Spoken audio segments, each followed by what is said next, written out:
Irmãos, vamos ler a palavra na segunda epístola do apóstolo São Paulo, escrito aos Coríntios, no capítulo 12.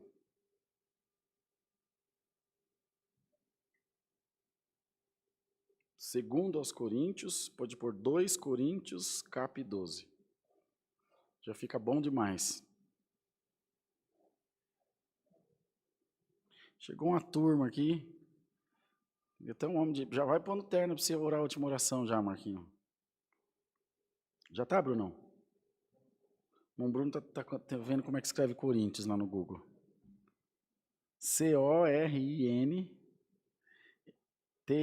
Corinthios. Você achou que era Corinthians com TH, Brunão? Só o primeiro São Paulino que gosta do Corinthians, irmão. Só Deus, viu? Segundo aos Coríntios, capítulo 12. Em verdade que não convém gloriar-me, mas passarei as visões e revelações do Senhor. Conheço um homem em Cristo que há 14 anos, se no corpo não sei, se fora do corpo não sei, Deus o sabe, foi arrebatado até o terceiro céu. E sei que o tal homem, se no corpo, se fora do corpo não sei, Deus o sabe, foi arrebatado ao paraíso e ouviu palavras inefáveis, que ao homem não é lícito falar. De um assim me gloriarei eu, mas de mim mesmo não me gloriarei, senão nas minhas fraquezas. Porque se quiser gloriar-me, não serei nécio, porque direi a verdade. Mas deixo isso para que ninguém cuide de mim mais do que em mim vê ou de mim ouve. E para que me não exaltasse pela excelência das revelações, foi-me dado um espinho na carne, a saber, um mensageiro de Satanás, para me esbofetear, a fim de me não exaltar. Acerca do qual 3 vezes orei ao Senhor para que se desviasse de mim, e disse-me: a minha graça te basta, porque o meu poder se aperfeiçoa na fraqueza. De boa vontade, pois, me gloriarei nas minhas fraquezas, para que em mim habite o poder de Cristo. Pelo que sinto prazer nas fraquezas, nas injúrias, nas necessidades, nas perseguições, nas angústias, por amor de Cristo, porque quando estou fraco, então estou forte. Só até aqui, irmãos. Amém. Espero que a Irmandade preste bem atenção na palavra. Realmente não vamos prolongar muito a palavra, espero que Deus dê uma boa compreensão a todos nós daquilo que o Senhor quer falar com a sua igreja. Paulo, irmãos, em certo momento, ele também se viu surpreso com as coisas que lhe estavam acontecendo, com a maneira de que Deus estava dando as revelações a ele. Os irmãos vejam que ele, sendo um homem com vivência no Espírito, um homem com intimidade com Deus, é só a gente ler as cartas que ele escreveu, a maneira que ele se comunicava. Mas quando as coisas de Deus se revelam a nós, irmãos, por crente que seja, por grande que seja, homem, mulher, seja quem for, é notório que a pessoa fica surpresa, fala: meu Deus do céu, mas está acontecendo isso mesmo? Por mais que busquemos, e o interessante é que a gente busca muito sinal de Deus, busca confirmação, busca os dons e tantas outras coisas, e às vezes quando recebemos, nos vemos surpreendidos, falando: nossa, mas será que é comigo mesmo? Será que isso aconteceu de verdade? E é muito natural que isso aconteça, porque a palavra diz que a carne é fraca, o espírito está sempre pronto, mas a carne é fraca. Para o espírito não há surpresa nenhuma da revelação das coisas de Deus, mas para a carne há. Porém, o apóstolo Paulo conseguia ter esse domínio da sua mente e da sua concepção das coisas que Deus fazia na sua vida, das coisas boas, bem lembrado.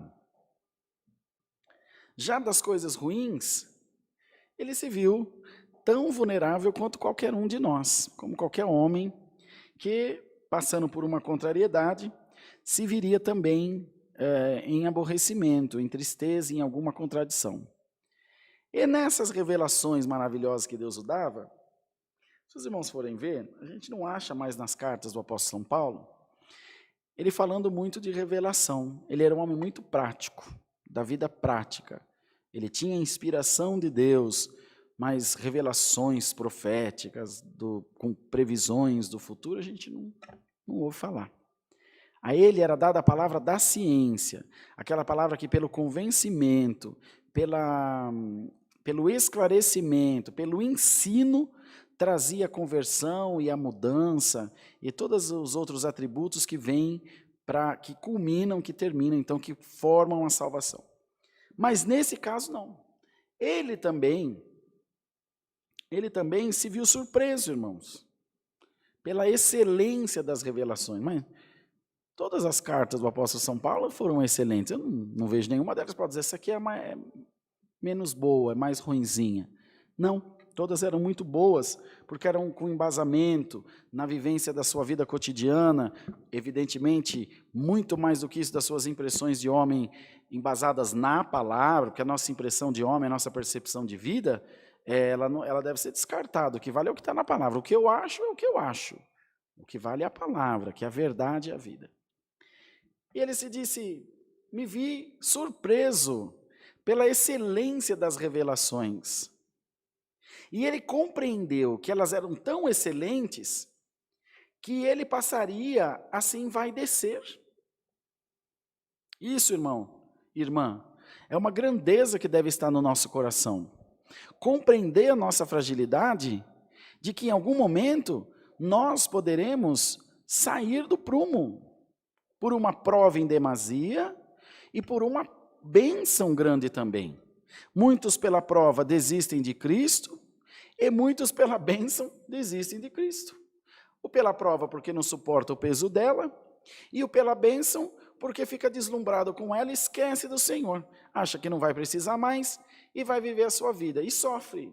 E não sofre pouco não, sofre muito. Todos os dois sofrem. Entretanto, aquele que desanima pela prova, ele tem um ponto a mais, porque era pela prova. Puxa vida, era difícil. O Filho de Deus também sofreu no madeiro da cruz, pediu que se fosse possível passasse dele aquele cálice, mas aquele que deixa das coisas de Deus pela bênção, pode ser tomado por ingrato. Pode ser tomado por uma pessoa que ama pouco a Deus. E ele teve essa grandeza de perceber que as coisas que lhe estavam sendo reveladas eram muito maravilhosas, eram muito excelentes, muito sublimes. Em algum momento ele gloriou-se. Ele ainda disse, não que fosse errado eu me gloriar, porque eu estou dizendo a verdade, Deus me mostrou. Eu não estou dizendo nada quanto a mim, estou dizendo quanto a que Deus me mostrou para mim. Moisés não falou disso, João não falou disso, fulano, Isaías não falou, Jeremias não falou, Ageu, mas eu estou falando. Ele disse, se me gloriasse, não estaria errado porque eu não estou mentindo. Aí o Senhor veio e pôs um ponto de equilíbrio nele. Um ponto de equilíbrio. Para que não me exaltasse pela excelência das revelações, foi-me dado um espinho na carne, a saber, para que vocês saibam qual é. Um mensageiro de Satanás para me esbofetear, a fim de não me exaltar.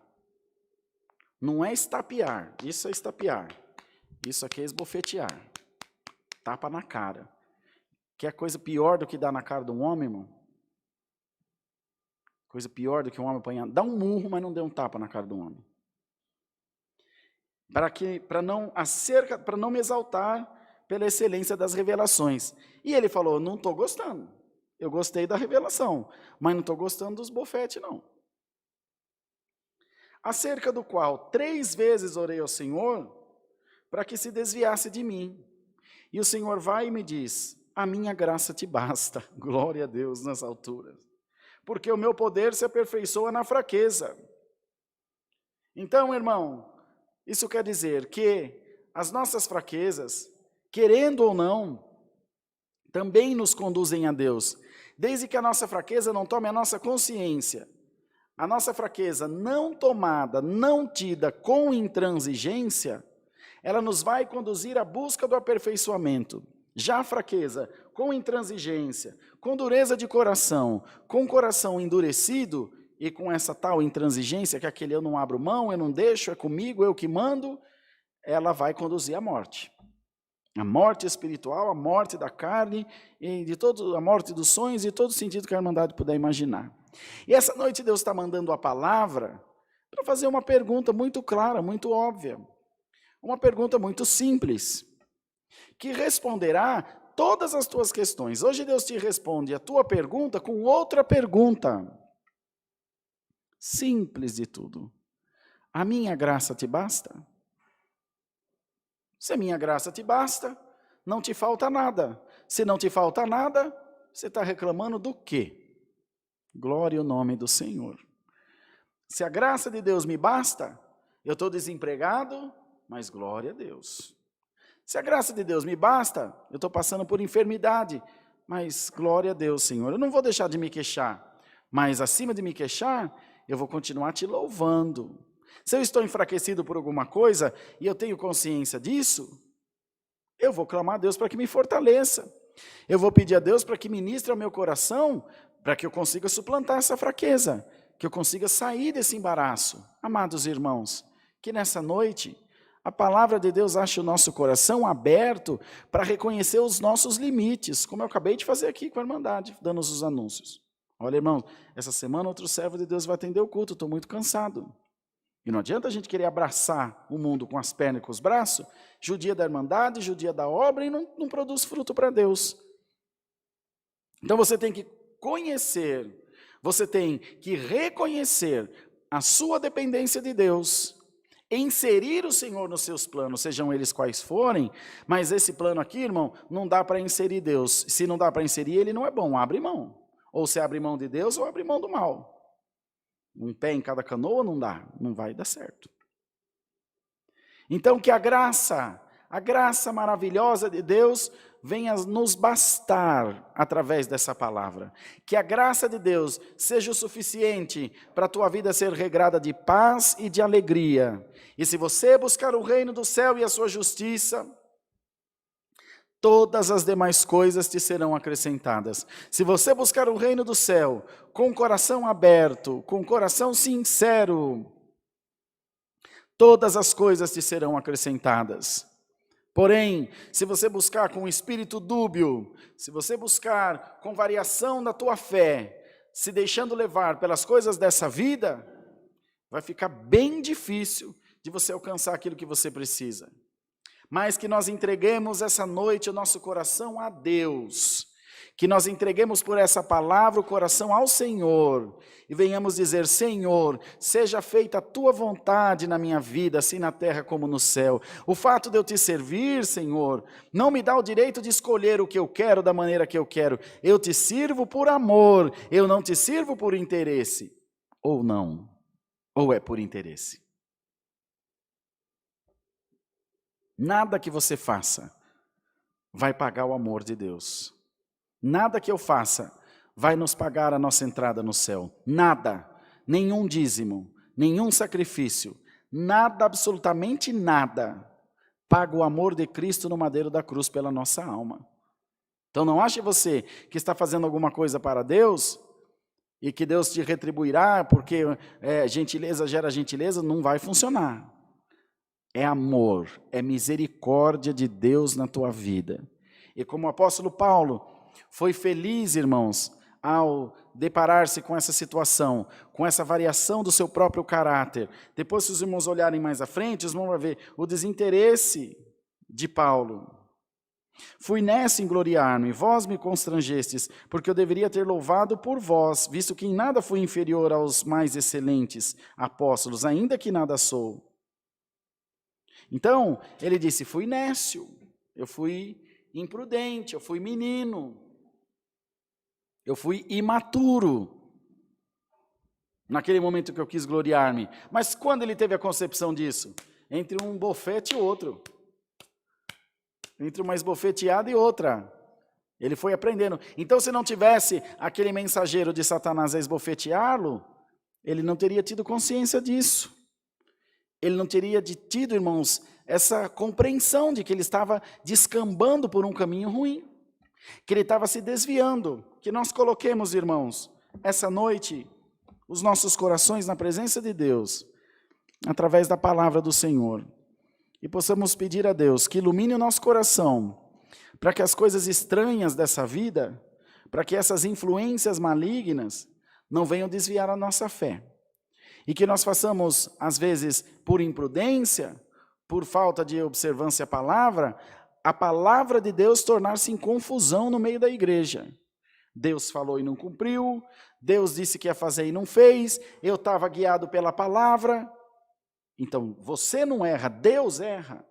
Foi Deus que mentiu na palavra, foi Deus que mandou a palavra e não cumpriu. Não foi eu, não fomos você e eu que deixamos de observar a palavra, que deixamos de crer. Cuidado, irmãos, cuidado. Cuidado para que essas coisas não tirem a tua paz. E muito pior que isso, não venham tirar o teu direito da salvação. Que o Senhor nos encontre pela sua palavra. Que o Senhor nos ache em retidão diante de si. Eu creio, amados irmãos, que se nós nos humilharmos e de coração sincero dissermos ao Senhor, a tua graça me basta, você pode ter certeza, não haverão obstáculos que você não transporá, não haverão guerras que você não vencerá, não haverão inimigos que não cairão prostrados diante de ti, 1000 ao teu lado, 10.000 à tua direita, mas tu não serás atingido.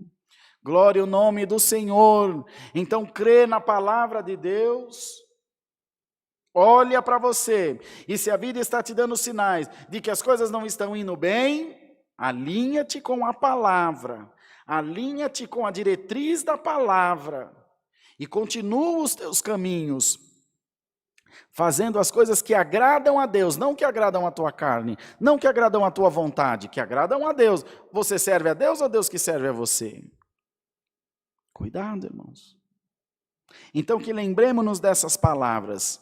Um homem bem-aventuradíssimo, um homem com conhecimento sublime, santo, maravilhoso, um grande pensador, um grande conhecedor do Evangelho de Cristo na sua essência, foi o apóstolo Paulo.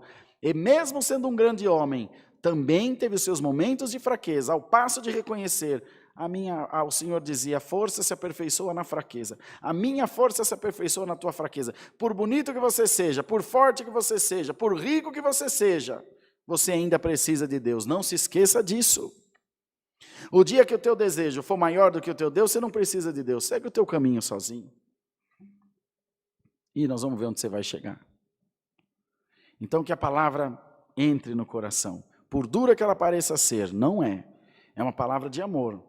Porque o Senhor, além de não querer nos perder para o inferno, não nos quer perder para nós mesmos, para a nossa vaidade, para a nossa teimosia, para a nossa intransigência. Cuidemos, irmãos, para que a palavra do Senhor ache guarida no nosso coração. E a igreja de Deus seja mesmo a luz da terra, o sal da terra e a luz do mundo. Que nós sejamos verdadeiramente um povo especial, remido, zeloso de boas obras, não só no falar, no proceder, no viver, no adorar, até de boca calada. Aquele que teme a Deus dá bom testemunho. Aliás, muito mais de boca calada, diga-se de passagem.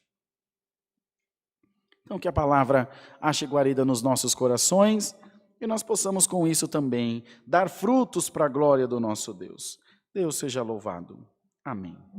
Oremos em nome do Senhor Jesus. Amém. Glória a Deus, santo é o teu nome, Senhor. Senhor nosso Deus, nós estamos diante de ti em oração, para te agradecer pelo culto que tu nos tem preparado, pela nossa irmandade, e por tudo aquilo que tu tens feito por nós, Senhor. Nós reconhecemos que precisamos do Senhor de todo o nosso coração. Nós reconhecemos que sem ti nós nada podemos fazer. Faz, Senhor, as coisas que estão impossíveis para nós e dá-nos graça de sempre lembrarmos-nos dos teus favores, sempre nos lembrarmos das coisas boas, maravilhosas que tu nos tem feito e das coisas ruins que passamos, pois compreendemos que por elas também nós teremos crescimento espiritual diante de ti. Ajuda o teu povo em todas as coisas, despeça-nos na paz de Deus, guardando a palavra dentro dos nossos corações. É o que pedimos a Deus, no nome de Jesus Cristo, bendito para todos sempre. Amém. Deus seja louvado. Amém. Vamos cantar mais um hino, irmão, para